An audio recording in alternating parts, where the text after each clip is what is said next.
Hi friends, എല്ലാവർക്കും നമ്മുടെ മറ്റൊരു വീഡിയോയിലേക്ക് സ്വാഗതം. ഇതാ കണ്ടോ, നല്ല ക്രിസ്പി ആയിട്ടുള്ളൊരു സ്നാക്കാണ്. ഇതേപോലെ നമുക്ക് കുപ്പിയിൽ അടച്ച് സൂക്ഷിച്ച് വെച്ചിരിക്കാം. ഇതുണ്ടോ, നല്ല ക്രിസ്പി ആയിട്ടുള്ള ഈവനിങ് സ്നാക്ക് ഗോതമ്പ് പൊടി കൊണ്ട് ഉണ്ടാക്കുന്നതാണ്. അപ്പോൾ ഇതെങ്ങനെയാണ് ഉണ്ടാക്കുന്നത്, ഇതിനെന്തൊക്കെ വേണമെന്ന് നമുക്ക് നോക്കാം. നേരെ വീഡിയോയിലോട്ട് പോവാം. അപ്പോൾ നമ്മളിതാ ഒരു ബൗൾ എടുത്തിട്ടുണ്ട്. അതിലേക്ക് നമ്മൾ 1 കപ്പ് ഗോതമ്പ് പൊടി ഇട്ട് കൊടുക്കുവാണ്. അതിനാവശ്യമുള്ള ഉപ്പ്, 1 സ്പൂണ് വെളിച്ചെണ്ണ. ഇനി നമുക്കിതിലേക്ക് കുറേശ്ശെ വെള്ളം ഒഴിച്ചിട്ട് നല്ലപോലെ കുഴച്ചെടുക്കാം. നമ്മുടെ കറക്റ്റ് ചപ്പാത്തിയുടെ മാവ് കുഴച്ചെടുക്കുന്നത് പോലെ കുഴച്ചെടുക്കാം, കുറേശ്ശെ വെള്ളം ചേർത്തിട്ട്. ഞാൻ സാധാരണ പച്ചവെള്ളമാണ് യൂസ് ചെയ്തിരിക്കുന്നത്. ഇത് മൈദ വെച്ചും വേണമെങ്കിൽ ചെയ്യാൻ കേട്ടോ, പക്ഷേ ഒന്നുകൂടെ ഹെൽത്തി ആയിട്ടിരിക്കാൻ വേണ്ടിയിട്ടാണ് നമുക്ക് ഗോതമ്പ് പൊടി യൂസ് ചെയ്യുന്നത്. അപ്പോൾ ഇത് നമ്മൾ മാവ് നല്ലപോലെ കുഴച്ചെടുത്തിട്ടുണ്ട്. ഇനി നമുക്കിതൊന്ന് പരത്തിയെടുക്കാം. ഇനി നമ്മൾക്കിത് പരത്തിയെടുക്കാൻ വേണ്ടിയിട്ട് കുറച്ച് പൊടി ആദ്യം ഇട്ട് കൊടുക്കാവേ. എന്നിട്ട് നമ്മൾ നേരത്തെ റെഡിയാക്കി വെച്ചിരുന്ന മാവ് അതിൻ്റെ മുകളിലേക്ക് വെച്ച് നമുക്കൊന്ന് പരത്തിയെടുക്കാം. നമുക്കിതിന് ഷേപ്പൊന്നും പ്രത്യേകിച്ച് നമ്മൾ നോക്കേണ്ട കാര്യമില്ല, അതിന് നമ്മളിത് കട്ട് ചെയ്തെടുക്കാറുള്ളതാണ്. അപ്പോൾ മൊത്തത്തിൽ എല്ലാം കൂടെ വെച്ചിങ്ങനെ ഒന്ന് പരത്തിയെടുത്താൽ മതി. അപ്പോൾ നമ്മൾ പരത്തി കഴിഞ്ഞിട്ടുണ്ട്. ഇനി നമുക്കിതൊന്ന് മുറിച്ചെടുക്കാവേ. ഞാൻ ഈ തിക്നെസ്സിലാണ് എടുത്തിരിക്കുന്നത് കേട്ടോ. ഇത്രയും മതി, അല്ലെങ്കിൽ നമുക്ക് ഉള്ളിൽ വേവാൻ ബുദ്ധിമുട്ടായിരിക്കും. ഇനി നമുക്ക് ചെറിയ ചെറിയ ഇതുപോലെ കട്ട് ചെയ്തെടുക്കാം. ഏത് ഷേപ്പിൽ വേണമെങ്കിലും കട്ട് ചെയ്യാം. ഞാനിപ്പോൾ കട്ട് ചെയ്യുന്നത് ഇങ്ങനെയാണ് ഞാൻ കാണിച്ചത്. ഇതിന് ഇത് നമുക്ക് ഒന്നുകൂടെ ചെറുതാക്കണം. ഉണ്ടാവും, ഞാൻ ഈ ഒരു നീളത്തിലും ഈ ഒരു വീതിയിലാണ് എടുക്കുന്നത്. ഇതേപോലെ നമുക്കെല്ലാം മുറിച്ചെടുക്കാം.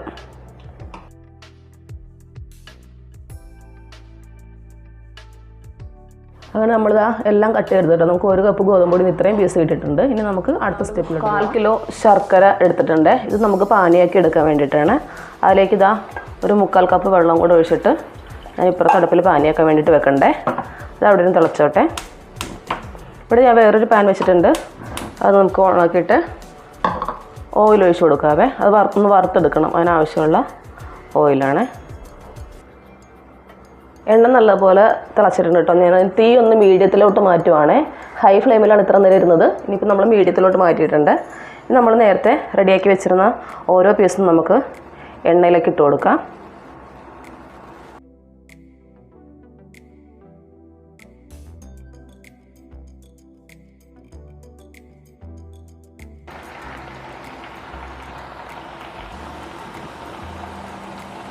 നമുക്കെല്ലാം ഒന്ന് തിരിച്ചിട്ട് കൊടുക്കാവേ. പെട്ടെന്നാകുവേ. ഇത് കണ്ടോ, ഒത്തിരി കരിഞ്ഞു പോകാനും പാടില്ല. നമുക്ക് തിരിച്ചും മറിച്ചും ഇട്ടൊന്ന് ചെറിയൊരു ഗോൾഡൻ കളർ ആവുന്നത് വരെ നമുക്കൊന്ന് മുരിച്ചെടുക്കണം. എല്ലാം ഒന്ന് മറിച്ചിട്ട് കൊടുക്കുക.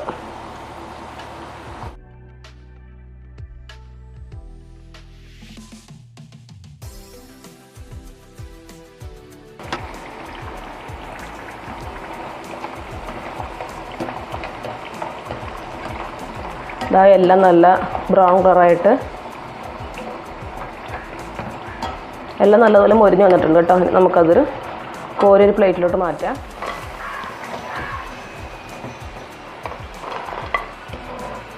ഒരു പാൻ വെച്ചിട്ടുണ്ട്. ആ പാനിലേക്ക് നമ്മൾ നേരത്തെ റെഡിയാക്കി വെച്ചിരുന്ന ശർക്കര പാനി അരിച്ചൊഴിച്ച് കൊടുക്കാം. ഇതിൽ കിടന്ന് നല്ലപോലെ തിളക്കട്ടെ. ഒരു നൂൽ പരുവൊന്നും ആവണ്ട, അതിന് മുന്നേ നമ്മൾ ആദ്യം വറുത്ത് വെച്ചിടാവേ. എന്നാലും ഒന്നുകൂടെ തിക്നെസ്സാണ്. ഇതിപ്പോൾ വെള്ളം പോലെ ഇരിക്കുന്നത്. നമുക്ക് ഒന്നുകൂടെ തിക്നെസ് ആകുന്നവരും തിളപ്പിക്കാം. അങ്ങനെ നമ്മുടെ ശർക്കരപ്പാനി നല്ല തിക്കായി വന്നിട്ടുണ്ട് കേട്ടോ. ഉണ്ടോ, ഇതേപോലെയാണ് പരുവേ. നമുക്കിനി ഇതിലേക്ക് നേരത്തെ വറുത്ത് വെച്ചിരുന്നത് ഇട്ട് കൊടുക്കാം. എന്നിട്ട് നമുക്ക് നല്ലപോലെ മിക്സ് ചെയ്യാവേ. പിന്നെ അതിൽ കിടന്ന് ആ ശർക്കരപ്പാനി എല്ലാ സ്ഥലത്തും എത്തുന്ന രീതിയിൽ നമുക്കൊന്ന് ഒരു 5 മിനിറ്റ് ഒന്ന് മിക്സ് ചെയ്ത് കൊടുക്കുക അതിലിട്ട്. ഇനി നമ്മളിതിലേക്ക് ഒരു 1/4 സ്പൂണ് ചുക്കിൻ്റെ പൊടിയാണ് ഇട്ട് കൊടുക്കുന്നത്. നല്ല ജീരകത്തിൻ്റെ ഫ്ലേവർ ഇഷ്ടമുള്ളവർക്ക് അതും കൂടെ ആഡ് ചെയ്യുന്നതാണ്. ഇനി ഒരു 1/4 സ്പൂണ് വാനില എസൻസ് പകരം ഏലക്കപ്പൊടി ഉണ്ടെങ്കിൽ അതായാലും മതി. ഇനി നമുക്ക് നല്ലതുപോലെ മിക്സ് ചെയ്യാം.